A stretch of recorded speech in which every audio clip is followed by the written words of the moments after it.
Começa agora na TV Câmara Itajaí mais um Câmara Aberta. Antes, porém, uma notícia que tem tudo a ver com a nossa entrevista. Começou na segunda-feira, dia 14, e segue até o dia 25, a Semana Nacional de Saúde na Escola, com a temática Vacinação nas Escolas, Ciência e Defesa da Vida. A iniciativa é do governo federal por meio dos Ministérios da Educação e da Saúde e tem como meta vacinar 30 milhões de alunos da educação infantil, do ensino fundamental e médio, que sejam menores de 15 anos. A campanha ocorre em parceria com estados e com municípios e disponibiliza vacinas contra a febre amarela, a tríplice viral, a tríplice bacteriana para estudantes com até 15 anos de idade. Além disso, grupos de alunos de idades específicas poderão se vacinar contra meningite e HPV. A vacinação poderá ocorrer nas escolas e creches públicas ou nas unidades básicas de saúde, sempre com o consentimento dos familiares ou dos responsáveis pelas crianças e adolescentes. E falando em políticas públicas de educação, nessa edição nós continuamos com a série de entrevistas com os gestores que assumiram a administração do município em janeiro de 2025. E o nosso entrevistado hoje é o secretário de Educação de Itajaí, Silvano Pedro Amaro. Seja muito bem-vindo aqui ao Câmara Aberta. Primeira vez o senhor aqui, né? Isso, primeira vez. Olá, Elis, prazer estar aqui na TV Câmara. Cumprimento a todos os que nos acompanham. É a primeira oportunidade que a gente tem de dialogar, né, sobre como está o andamento das nossas atividades da educação municipal aqui de Itajaí. Pois é, e é um prazer recebê-lo aqui, né? A gente até comentava um pouco antes agora de começarmos aqui a nossa gravação, de que o senhor foi por alguns anos presidente do Conselho Municipal de Educação, né, o COMED, e a gente até tentou uma entrevista, na época não conseguiu, mas agora o senhor está aqui na qualidade de secretário de Educação. E a minha primeira pergunta está relacionada com a campanha, né? A campanha que nós abrimos a notícia, dando essa notícia, né? Como é que está essa campanha aqui em Itajaí? Há um trabalho conjunto, vocês estão em contato em parceria com a Secretaria de Saúde para fazer também esse trabalho de vacinação, de incentivo à vacinação nas escolas? Sim, nós temos um trabalho em parceria com a Secretaria de Saúde. Como no ato da matrícula é entregue cópia da documentação dos alunos, comprobatório daquelas vacinas que são obrigatórias pelo programa, pela idade, né? Isso, pela idade e pelo Programa Nacional de Imunização. Então, é necessário entregar a comprovação dessa vacinação. E há uma parceria muito intensa, porque a escola é o lugar onde se concentram essas faixas etárias que precisam ser vacinadas ali nessa campanha de vacinação. Então, a gente acaba fazendo essa parceria com a Secretaria de Saúde, nossas equipes de orientadores escolares, secretários escolares acabam também auxiliando nisso. E como é que vocês estão fazendo esse auxílio para essa campanha especificamente? Por exemplo, vocês estão mandando comunicado para os pais, pedindo essas carteiras de vacinação daqueles alunos que já são maiorzinhos, que não entraram na escola agora, mas que estão já fazendo, tem, sei lá, uns 10, ou de 10 a 15 anos, para que eles também venham, verifiquem a sua carteira de vacinação. Como é que está sendo feito esse trabalho? Isso, a gente tem feito um trabalho de reforço dessas chamadas, principalmente porque próximo de cada unidade escolar, normalmente é uma unidade de educação básica. Então, às vezes, há até a visita do profissional de educação básica que acaba reforçando esse convite e a gente orienta, então, que a carteira de vacinação esteja em dia, sempre respeitando também a anuência dos pais quanto a essa vacinação. Se eu não estou equivocada, acho que a doutora Milene, a secretária municipal de saúde, optou por não fazer a vacinação nas unidades escolares, mas apenas nos postos de saúde, né? Isso, aí nós fazemos, o profissional, ele muitas vezes nos ajuda nessa questão de lembrar das datas, de falar da importância, mas a vacina, ela de fato é feita só nas unidades básicas de saúde, que como eu disse anteriormente, quase sempre ela fica do lado de alguma unidade de ensino nossa. Ainda assim, depois, daqui a pouco eu já entro no tema específico da educação. É que eu me recordo de uma entrevista que recentemente eu fiz com a secretária de Saúde, e ela me dizia que está pretendendo fazer uma parceria muito grande com a Secretaria de Educação, principalmente na questão de alguns temas que são sensíveis, por exemplo, com a questão de colocar psicólogos, de fazer algumas prevenções, principalmente para a saúde psicológica dessa meninada, né? Já tem alguma tratativa nesse sentido? Nós temos já uma tratativa, inclusive foi apresentada já para o prefeito e o vice-prefeito, em que nós teremos até em cumprimento à legislação, cumprimento um pouco tardio, essa legislação é de 2019, que diz que nós precisamos ter o psicólogo na escola e o assistente social. Então, estamos numa parceria também com a Univale, que está elaborando um projeto que está ficando muito bom, já foi apresentado para mim, foi apresentado na sequência para o prefeito e vice-prefeito, e aí nós implantaremos esse projeto assim que alguns refinamentos ainda forem aparados, mas já está em fase bem adiantada para a gente executar esse projeto na escola, para trabalhar com a saúde emocional dos alunos, mas um outro nicho que a gente precisa pegar também, que vai ser objeto da nossa formação continuada, é trabalhar com a saúde emocional do nosso servidor. Nós temos um índice muito alto de afastamento de servidores por problemas de saúde mental, de problemas psicológicos, né, o famoso CDF, e aí nós estamos também com ações que essas são em parceria com a Secretaria de Administração por meio da Gerência de Saúde Ocupacional, e vamos então trabalhar em algumas frentes. Uma delas é a nossa formação continuada, que vai ter uma carga horária voltada para a formação da saúde mental dos nossos professores, a saúde emocional. E assim, o senhor já, é lógico, né, começou tem pouco tempo, pouco mais de 100 dias aí de governo. O senhor já imaginou assim alguma que seja o seu sonho? Eu quero deixar como marca da minha gestão o quê? Então, existem alguns desejos, né? Eu, quando passei pelo Conselho Municipal de Educação, enxerguei algumas coisas que, claro, se modifica o ângulo quando a gente assume.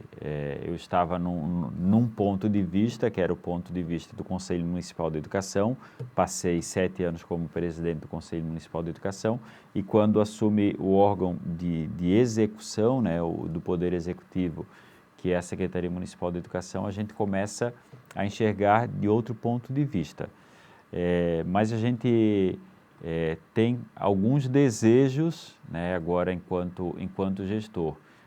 Um dos desejos seria, e vai ser realidade porque a gente está trabalhando muito para isso, ampliar o número de escolas do ensino fundamental. A gente vai conseguir ampliar. Eu digo do ensino fundamental porque é onde nós temos a maior deficiência de vagas hoje. Principalmente os primeiros anos, isso, ou não? Os primeiros anos a gente conseguiu dar uma vazão. Hoje o nosso gargalo maior está no 6º ano, os primeiros anos em parceria até com rede estadual, acabou de abrir uma turma também aqui no Francisco de Paula Seara para atender essas demandas de vagas que o município não conseguiu absorver, mas a gente está com parcerias. Essa é, então, uma das questões que a gente tem abordado, que deixaremos como legado, assim, ampliar o número de escolas. Isso, o prefeito Robson, o vice-prefeito Rubens tem falado, assim, do número de escolas. Então, o nosso desejo é que no nosso período de governo a gente consiga concluir até, a gente tem essa marca bem ousada de até 8 unidades de ensino, contando com ensino fundamental e educação infantil, a gente pensa. Então, a gente vai iniciar nesse ano uma escola no São Vicente e vai iniciar, a gente está em fase de elaboração de licitação, no Santa Regina. E já além tem disso, área, já temos a área definida. A do São Vicente vai ser ali próximo do Eufrida, logo atrás do Eufrida, próximo daquele CEL que tem ali, né, aquele Centro de Esporte e Lazer. No Santa Regina é uma área que tem lá, que já havia sido destinada, uma área grande, que vai ter uma escola e um centro de educação infantil. Esse centro de educação infantil é obra com recurso do PAC, que já está, inclusive aprovamos o projeto. Esse já é dos 3 é o mais adiantado. Então, 2 escolas de ensino fundamental, uma escola de educação infantil. E a gente pensa, então, nesse aumento do número de unidades de ensino. Mas um outro legado que eu penso assim que deva ser uma marca, e eu vou conseguir realizar, porque já estou com parcerias também bastante adiantadas, conto com o apoio. Cada vereador que vai me visitar no meu gabinete, eu conto com apoio e nenhum negou esse apoio, é a questão de a gente criar uma diretoria de educação especial.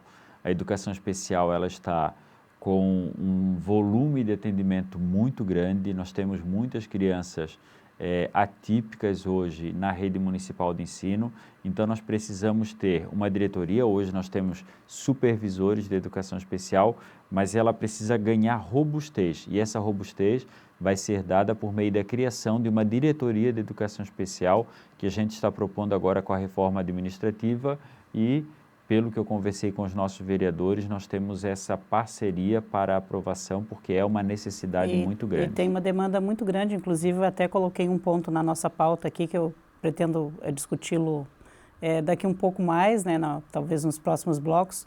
Mas agora, inicialmente, ainda nesse primeiro bloco, eu gostaria de ver, assim, tem sido, né, uma constante de todos os secretários que até então vieram aqui para conceder entrevista aqui ao Câmara Aberta, uma constante a informação de que as condições físicas, a estrutura física que pegou cada um na sua pasta,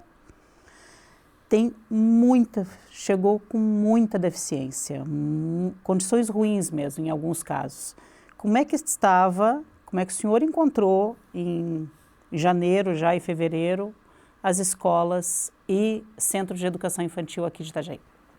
Então, nós temos, somando os centros de educação infantil, as unidades de ensino fundamental, os CEDINs, mais a biblioteca, que faz parte da estrutura da Secretaria Municipal de Educação, nós temos, então, e mais o SEMESP e a banda.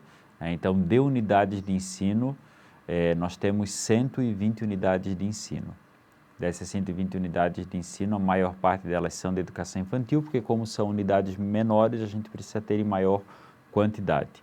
E temos escolas de ensino fundamental, no total 41 escolas de ensino fundamental, que variam, né? Eu tenho desde um Duque de Caxias, que tem 90 alunos, até outras escolas bem grandes, como Olímpia, Aníbal César, perto de 1.400, 1.500 alunos nós temos ali. E como é que está essa estrutura física? Como é que o senhor encontrou isso? E a gente recebeu cada uma dessas unidades com problemas assim. Os principais problemas foram chover dentro de algumas unidades. Assim, a gente teve de fazer reparos emergenciais em telhado, e estamos contratando elaborando um grande contrato para a revisão do telhado de todas as unidades de ensino. Rede elétrica que não dava suporte para o ar-condicionado. Principalmente nesse calor que estava fazendo, né? E pegamos aí entre 40% a 50% dos equipamentos de ar-condicionado não funcionando. Então, quase... Tinha o aparelho, mas não funcionava. Não funcionava. Né, alguns instalados, afixados na parede, mas não instalados na rede elétrica, porque a rede elétrica não tinha suporte. Escolas que começou a pegar fogo na caixa de disjuntor porque sobreaquecia. Então, havia esse problema assim, de rede elétrica, chover dentro, ar-condicionado. De cerca de 1.900 ar-condicionados, 800 nós pegamos com algum problema que causava o não funcionamento desse ar-condicionado. Tiveram que fazer, então, para sanar, pelo menos para colocar, para fazer com que essas crianças pudessem começar o ano letivo. Foi logo depois do Carnaval, se eu não me engano, né? Ou antes. Não, foi logo uma semana depois, né? Se eu não me engano. Para colocar isso tudo em dia, e tiveram o quê? Nem 40 dias. Isso, tanto é que alguns trabalhos, principalmente de ar-condicionado, a gente não tem. É como no verão na casa da gente, e isso porque é privado, a gente não consegue, às vezes, a empresa no dia que a gente deseja. Às vezes a gente, na casa da gente, passa 3, 4 dias esperando, porque a demanda é muito grande para os profissionais que tem aí no mercado. E no público é tudo um pouco mais burocrático ainda. Eu preciso ter uma licitação em aberto, eu não posso contratar como eu contrato no privado, em que eu tenho de ter um termo de referência, eu tenho de ter uma licitação, Mas tudo isso vocês demora. fizeram alguns contratos emergenciais, isso. não Aí fizeram? fizemos contratos emergenciais, que mesmo assim não são no tempo recorde como acontece no privado. De qualquer forma, a gente ampliou o número de profissionais já da empresa que estava contratada, fizemos um termo aditivo para ampliar o número de profissionais e esses profissionais atuaram também nos finais de semana para dar conta do atendimento aí de várias unidades. Ainda está acontecendo porque tinha ar-condicionado que estava chegando, tinha sido comprado no ano passado, estavam chegando, então está ocorrendo a instalação de ar-condicionado.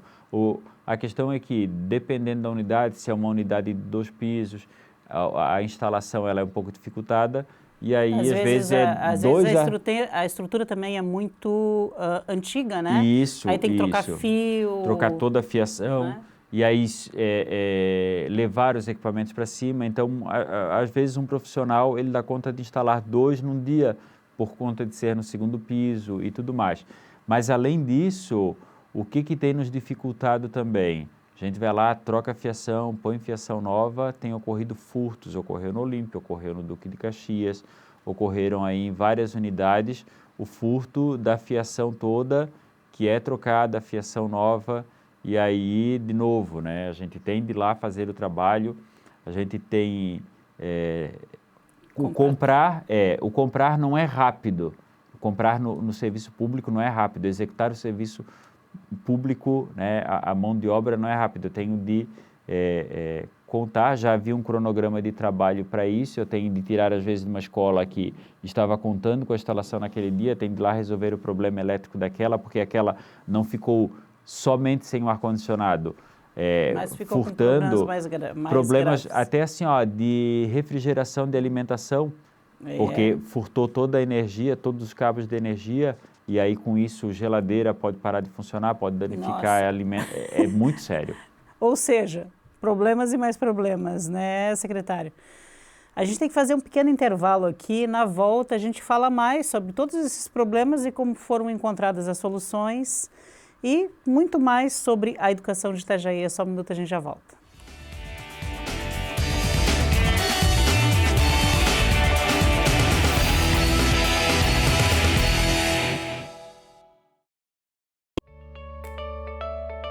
Fique por dentro do que acontece na Câmara de Vereadores de Itajaí. Inscreva-se no canal do YouTube. Curta a página no Facebook. Siga o perfil no Instagram. E também no X. Acompanhe todo o conteúdo do Poder Legislativo nas redes sociais. @Câmara Itajaí.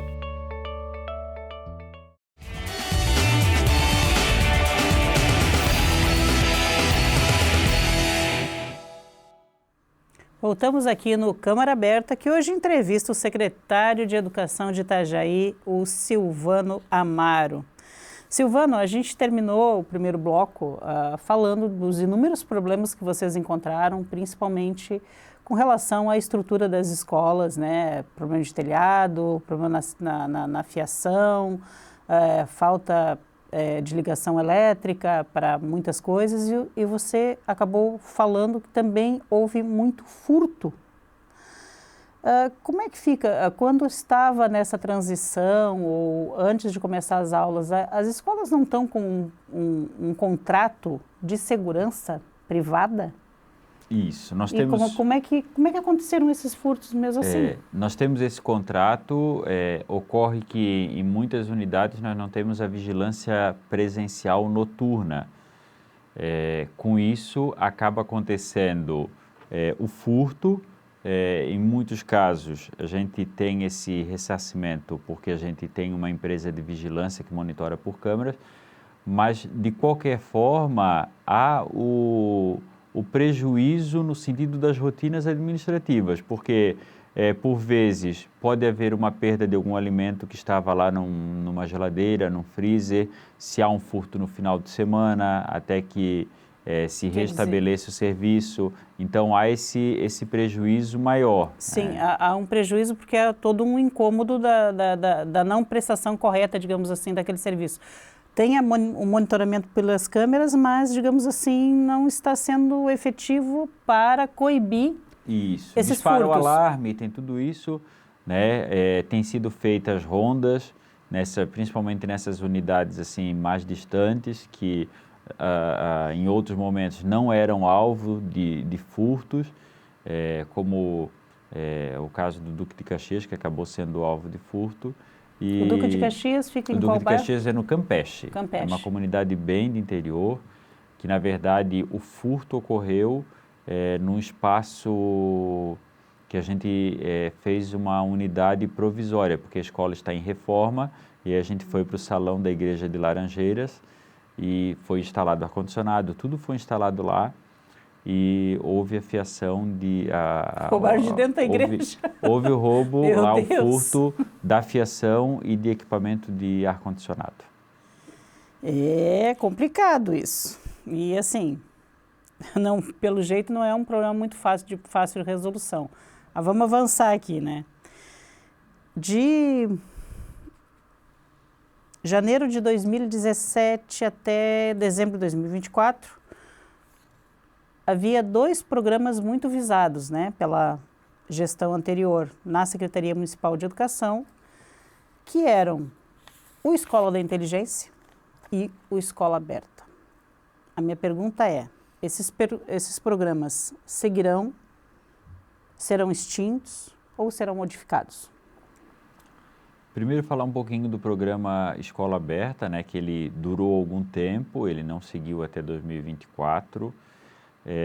Nós temos projetos de iniciação esportiva em parceria com a FEMEL, que não necessariamente vão ser utilizados os espaços no sábado. Nós estamos usando fora do horário de aula, que muitas vezes pode ser depois do expediente, isso no horário que não tem aula, à noite, final da tarde, início da noite, quando já não temos aula. Então, há uma parceria bastante grande com a FEMEL ali, a Fundação de Esportes. A Fundação Municipal de Esportes ali, com o nosso diretor executivo da FEMEL, Daniel dos Passos, e sua equipe, em que foram mapeadas várias unidades de ensino em que estamos iniciando esse projeto de iniciação esportiva, porque a gente quer também trazer a comunidade para dentro da escola. E todo esse histórico que Itajaí já teve no outro momento de ser destaque também no esporte. E aí, ao invés de investir em outro espaço, a gente utiliza esse espaço ali. O espaço da própria escola, que já tem a quadra, tudo mais. Já tem tudo ali. E paralelo a isso, às vezes tem um grupo de mães, um grupo de pais ali, de adolescentes, que querem utilizar o espaço da quadra, que às vezes é de noite, às vezes é no sábado, aí combina isso assim alguma prática desportiva, isso.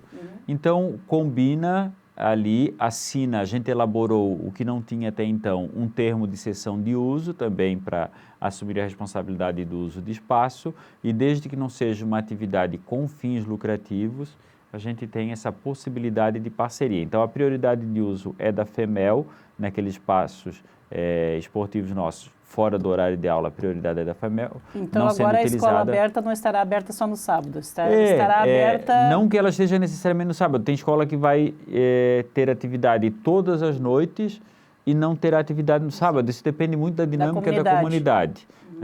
Não designaremos assim com o nome, escola aberta, tal. Nós temos ali iniciativas da comunidade que se utilizam dos espaços. Nesse primeiro momento é isso que está acontecendo. Tem um bom contato com as associações de moradores, com o grupo dos pais e mestres das escolas, para ver o que está precisando? Isso. Normalmente são iniciativas que vêm ali, grupos que se reúnem para prática esportiva, né, para alguma atividade recreativa, acabam se organizando ali, procurando a direção da escola para esse momento. E o Escola da Inteligência, que sempre foi um programa polêmico, embora fosse a menina dos olhos, assim, digamos, da antiga gestão da educação em Itajaí, tem algo parecido na mesma linha ou não? Ou tem, o projeto de vocês agora é com outro tipo de qualificação? Então, a gente não renovou esse programa Escola da Inteligência. Era um programa em que a base do serviço ofertado ali era material instrucional, livros que eram adquiridos, e a grande Palestras, queixa... né? A maior parte era livro, porque eram livros para todas as unidades de ensino e mais livros para a família. Então era um volume muito grande de livros, com algumas poucas palestras que eram feitas para os servidores ali, ou para os pais, com profissionais que vinham desse programa. Isso aconteceu somente no último ano, depois também de tanta queixa.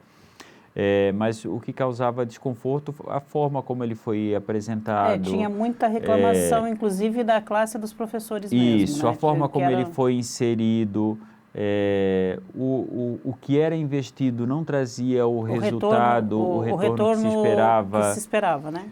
Então, como é que a gente está direcionando isso? A educação socioemocional, ela precisa ser trabalhada sim, porque a BNCC prevê isso.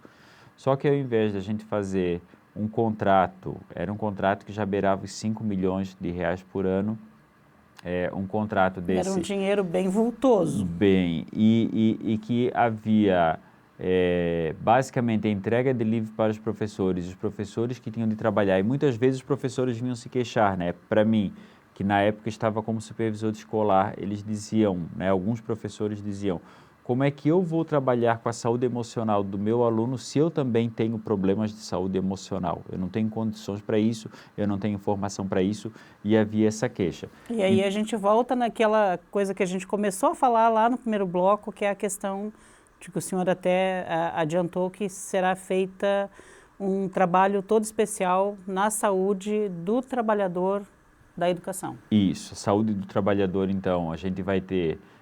por meio de formação continuada, carga horária específica para o trabalho da saúde emocional do nosso servidor, parceria também com a nossa saúde ocupacional ali da Secretaria de Administração, e para substituir, a gente não diz que substitui porque a proposta ela vem bem diferente.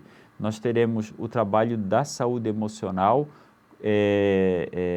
com o atendimento de psicólogos. Então, nós teremos essa organização de psicólogos nas escolas. E como é que está essa questão? Porque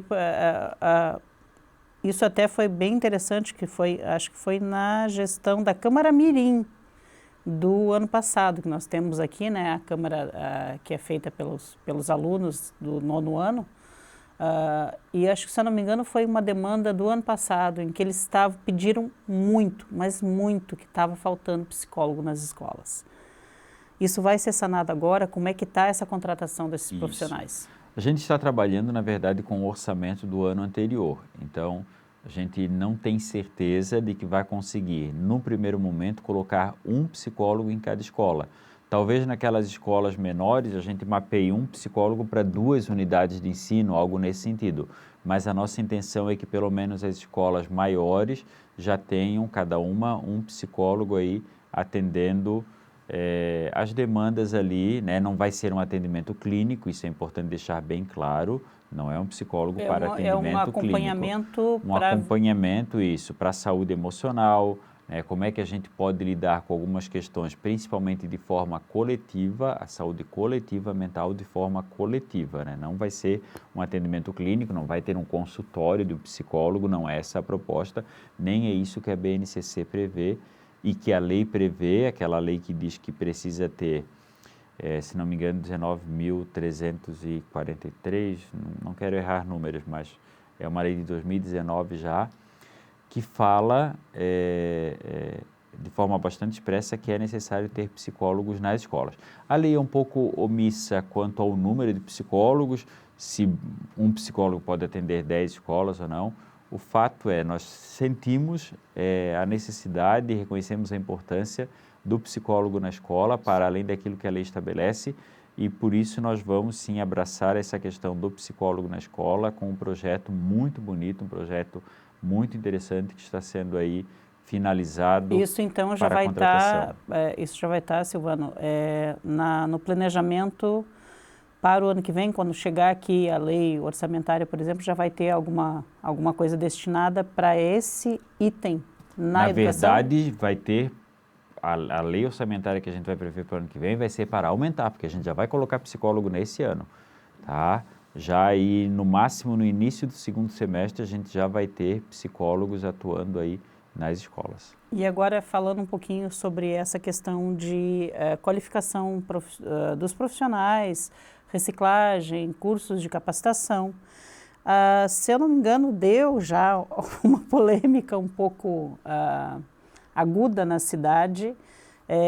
O primeiro encontro da gestão com a educação foi optado por se fazer não aqui, ao lado, aqui no auditório da Secretaria de Educação, que é um auditório bem amplo, mas foi nas dependências de uma igreja evangélica aqui da cidade. Isso deu uma certa polêmica. Eu pergunto agora para o senhor, por que houve essa opção? Nós tínhamos, nos anos anteriores, e entre um governo e outro, independentemente de governo Volney e governo Jandir, nós tínhamos uma agência formadora que era a Univale. E a Univale, então, ela dentro da sua logística, dentro de toda a sua expertise, ela oferecia, por meio desse contrato que havia, a formação dos professores. Ocorre que não houve a renovação da prestação de serviço da Univale. Quando assumimos, então, a gestão, tínhamos de oferecer esse serviço e não havia um lugar adequado, porque é um local grande, o nosso auditório da Secretaria Municipal de Educação, depende qual é o público que eu vou trazer. Nas trilhas, no momento de formação continuada de início do ano, é para todos os profissionais da educação. O centro eventos estava ocupado? O centro eventos estava ocupado com a recepção dos cruzeiros. Ele estava ocupado. E tentamos, foi a nossa primeira iniciativa. Porque eles têm um auditório mas muito grande o auditório lá, para teres noção, o auditório da Secretaria Municipal de Educação, ele tem uma capacidade máxima de uns 280 a 300 pessoas. O Teatro Municipal, umas 560 pessoas. O auditório do Centro Eventos, umas 500 pessoas. Nós temos 4.800 servidores. E vocês queriam agregar todo mundo? Nós queríamos um espaço que acolhesse todos esses servidores, ou em várias salas de aula, que tivesse condições de recebê-los, com ar-condicionado tudo organizado, tudo certinho. E isso foi possível nessa igreja? E o problema, sim, e o problema é que se eu levasse para as escolas para atender em salas, eu não tinha tempo hábil para contratar uns 100 formadores, eu precisaria de uns 100 formadores para atender umas 100 salas de aula com todos esses servidores. Então precisamos levar para um espaço que acolhesse. Essa igreja, ela tem capacidade de acolher 2.900 pessoas simultaneamente. Então nós fizemos em 2 turnos, não houve pagamento de aluguel, foi gentilmente cedido o espaço, um espaço climatizado, com amplo estacionamento, não houve nenhuma atividade de cunho religioso, atendemos 2.500 servidores mais ou menos no turno da manhã e depois mais 2.000 e poucos servidores no turno da tarde, definindo então educação infantil e ensino fundamental, e assim a gente considerava importante ter uma fala de abertura do ano letivo, mas de abertura da gestão, uma fala do prefeito, do vice-prefeito, do secretário municipal de educação, que atingisse todos esses servidores ao mesmo tempo, ou pelo menos em 2 horários. Por isso foi escolhido esse local para fazer. Era quase um campo de futebol, né? De pessoas lá. Um espaço, assim, eu não imaginava dessa capacidade de acolher até 2.700 espectadores, pessoas lá dentro, simultaneamente. É um local bastante acolhedor, os dirigentes da igreja foram extremamente receptivos, não houve nenhum discurso de cunho religioso e não houve custo para os cofres públicos. Ok. A gente tem que fazer mais um pequeno intervalo. Na volta, a gente vai saber mais quais são os planos, afinal de contas, da Secretaria de Educação para os próximos anos, né? Seja o final deste ano agora, como também os anos vindouros. É só um minuto, a gente já volta.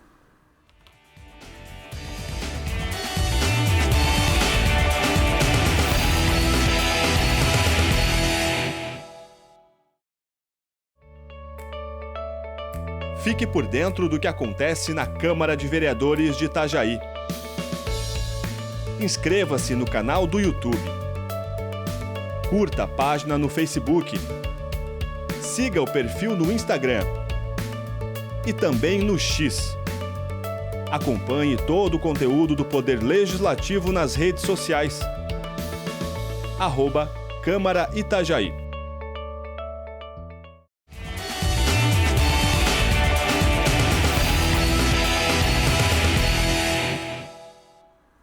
Voltamos aqui no Câmara Aberta, que hoje entrevista o secretário municipal de Educação, o Silvano Pedro Amaro. Silvano, a gente terminou o primeiro bloco falando de questão do início de capacitação dos professores. Aí você, lá no primeiro bloco, você falou que pretende, como um dos objetivos da sua gestão, é ampliar o número de escolas, a parte da estrutura física, mas vai precisar também ampliar o quadro geral do magistério, certo? Isso. Nós temos, na verdade, concursos em aberto. As vagas de professores, elas são previstas em lei, que se abre vaga sempre que se justifica pelo número de matrículas, pelo número de turmas.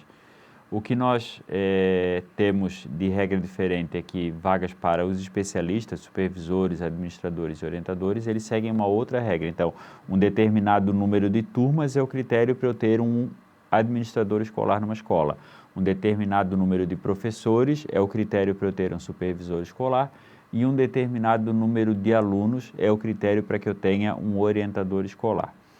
O número de diretores também e secretários é previsto em lei pelo número de alunos da escola, tanto é que escolas que são bem grandes eu tenho até 2 diretores na mesma unidade, e o que nós temos um pouquinho de dificuldade encontrando hoje para a ampliação do quadro são os agentes de apoio em educação especial, que tem ocorrido certa reclamação aí por parte da comunidade. Mas hoje já tem alguma previsão para que vocês aumentem esse número de vagas na lei, por exemplo, para a educação especial?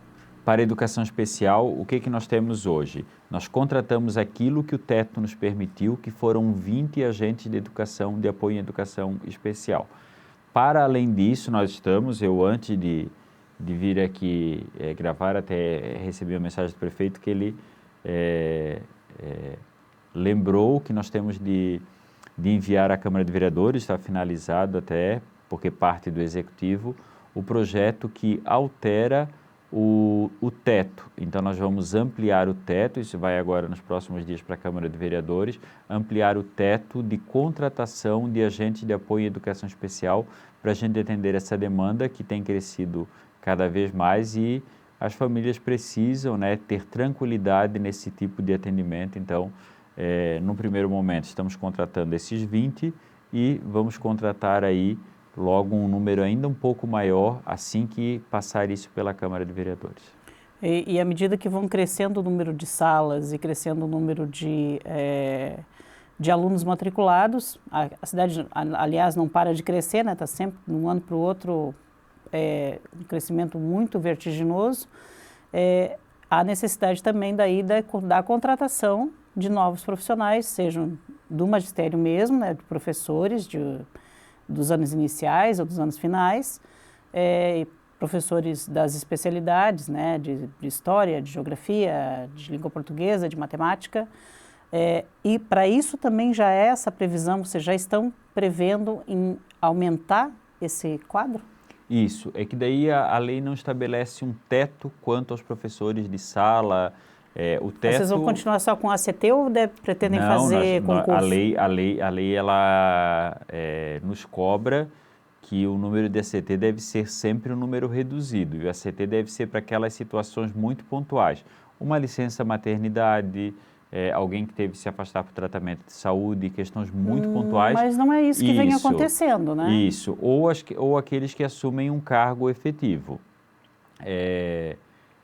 O Plano Nacional da Educação, ele nos dá um número que nos engessa muito. Ele diz que nós temos de ter 10% dos servidores da educação, no máximo, como ACTs. Mas se a gente for pensar só naqueles que assumem cargo de gestão, pensar só nos diretores de escola, que são todas pessoas que saem da sua função de origem, porque precisa, para ser diretor de escola, precisa ser efetivo, e assumem, nós temos ali cerca de 160 diretores de escola. Só ali a gente já tem um número bastante grande de ACT. Parece que o número de ACT é muito grande, mas a gente está com um número reduzido, considerando que de 4.800 servidores, eu tenho cerca de 750 que são ACTs. Então, só? Isso, é esse o nosso número. Nós fizemos Eu imaginava que fosse mais. Não, nós temos o nosso... a secretaria nosso secretário de Fazenda, às vezes ele arregala o olho quando eu peço a liberação de uma vez só de 600 contratações de ACTs. Ele, mas isso tudo? Digo, a rede é grande. A rede tem de alunos em unidades próprias 38.500 alunos, mais 6.200 alunos em unidades credenciadas. Então, é uma rede muito grande. E vocês ainda têm concursos válidos para, se precisar, por exemplo, aumentar o número de vagas mesmo para os efetivos no magistério, vocês já têm... Temos concurso em aberto, tem um que foi recém-homologado, que nós já começamos as chamadas, que foram essas chamadas do agente de apoio em educação especial. E assim que surgirem novas unidades de ensino, estando esse concurso em vigência, a gente vai sim fazer a chamada por meio desse concurso, que a gente pode prorrogar ainda por mais 2 anos, senão a gente vai fazer outros concursos quando forem necessários, porque a lei ela nos obriga que a contratação de ACT não seja uma contratação como regra, ela precisa ser como exceção. E assim, falando agora mais especificamente do atendimento especial, nessa semana, no caso, hoje nós estamos gravando aqui dia 16, foi na sessão de ontem, no caso, na sessão do dia, hoje é 17, né? Hoje é 17, 17, né?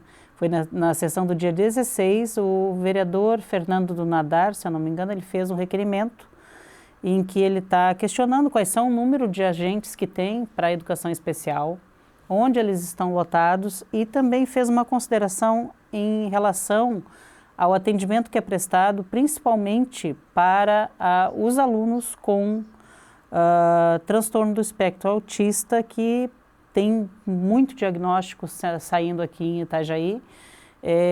Que tipo de atendimento que está tendo essa criança, e ele também questionou, se eu não me engano, a questão dos sinais sonoros para aqueles que têm uma hipersensibilidade ao barulho, né? Muito estridente, por exemplo, das campainhas das escolas. Tem alguma forma que foi pensada pela Secretaria para amenizar essa situação junto aos alunos que têm essa dificuldade? Nós estamos trabalhando ali, nós temos hoje, né, voltando bem no início do teu questionamento, quase 300 agentes de apoio em educação especial. Hoje nós precisamos aí de um número também bastante considerável. Talvez a gente precise de uns 80, a gente está chamando 20 e vai chamar ainda alguns. Só que esse número, ele precisa ser verificado porque às vezes são autistas de nível de suporte 1, que não precisam de um agente. Então, nós estamos fazendo esse monitoramento, não que a gente não queira contratar, mas o melhor é que o aluno tenha a sua autonomia, a sua independência. Sim. E quanto mais autonomia ele tiver, melhor. Não ficar, fazer o atendimento daquele que realmente necessita desse atendimento, né? Isso. E aí esse atendimento nós temos o SEMESP, a gente sabe que a fila do SEMESP para o atendimento é grande, temos as associações que acabam prestando um serviço valoroso aí e ajudando a atender essa demanda do município, e tem o CTEA que também nos atende aí, uma grande parceria da Secretaria de Saúde. Então, é uma rede que a gente tem bastante grande de atendimento. É ainda insuficiente, mas é uma rede que a gente tem pensado em ampliar recursos para aumentar essa oferta aí que a gente tem dos alunos atípicos, das crianças atípicas aí, que tem crescido. Não necessariamente que cresceu o número de alunos, mas muitas vezes há uma demanda represada de diagnóstico. O diagnóstico estava parado e, de repente, houve lá a contratação de mais médicos, alguma coisa nesse sentido, que deu uma vazão para certos atendimentos e parece que o número aumentou. Inclusive lá no Centro de Tratamento e Diagnóstico do Autismo, o CTEA, ano passado, se eu não me engano, a TV Câmara esteve lá e fez uma reportagem bem extensa até, né? Acho que era no Comissão em Ação, se eu não me engano. E eles nos disseram exatamente isso, de que tem uma demanda muito grande represada por diagnóstico. Então, à medida que forem saindo esses diagnósticos, mais pessoas vão ser necessárias para auxiliar esses alunos na escola, né? Muitos em nível 2 para cima, varia muito de cada condição, né? Mas o senhor imagina que o município está preparado para isso? Nós estamos nos preparando para isso. Estamos ampliando aí essa contratação de profissionais, que é o primeiro atendimento que a gente tem, é o atendimento na unidade de ensino. Então, nós estamos com essa ampliação do número de profissionais para atender da melhor forma possível, para incluir esse aluno no espaço regular de ensino. E assim, bom, a gente tem 1 minuto só para acabar o programa. Eu gostei muito de recebê-lo aqui, agradeço pela sua disposição. Eu sei que o seu tempo é bem curto, né, para estar aqui conosco, mas espero que o senhor tenha uma excelente gestão realmente, né, que a educação ela é a base de tudo, né. E aqui a Câmara, a maior parte, eu imagino que das demandas que chegam lá dos vereadores é grande parte do seu trabalho também. O que o senhor imagina? Como é que o senhor diz assim, hoje nós estamos, sei lá, com a educação em nível 3. Eu quero chegar até o final do ano com nível 3,5 e daqui a 4 anos eu quero estar em 4, 5? Isso. Os resultados, assim, eles não são tão rápidos, não são tão imediatos. Mas um dos legados, e daí, né, aproveitando para finalizar e costurando com essa tua fala, a gente precisa evoluir na avaliação em larga escala. Então, hoje nós temos monitoramento constante, seja em nível nacional, por meio da avaliação do CAED, SAEB, e avaliação na esfera estadual, em que somos monitorados pelo Tribunal de Contas do Estado de Santa Catarina, que é o CAESC, uma avaliação na esfera estadual. Então, hoje nós estamos, de certa forma, um pouco estagnados ou com um crescimento muito pequeno, ou em determinado nível a gente até diminuiu um pouco a nossa avaliação de larga escala.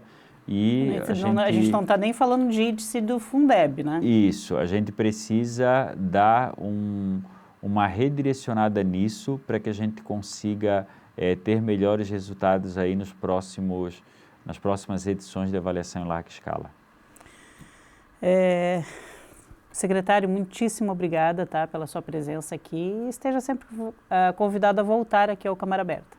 Eu que agradeço a todos que nos acompanham e obrigado pela acolhida, me senti muito à vontade. Muito obrigada. E muito obrigada a você também que nos acompanha, continue assistindo a nossa programação, seja aqui no canal 14 da Claro TV, bem como nas redes sociais pelo @Câmara Itajaí, ou no canal da TV Câmara Itajaí no YouTube. E lá, não se esqueça, tá? Se inscreva no nosso canal, curta as nossas publicações, compartilhe os nossos vídeos e faça a boa informação e correta, circular. Até o próximo Câmara Aberta.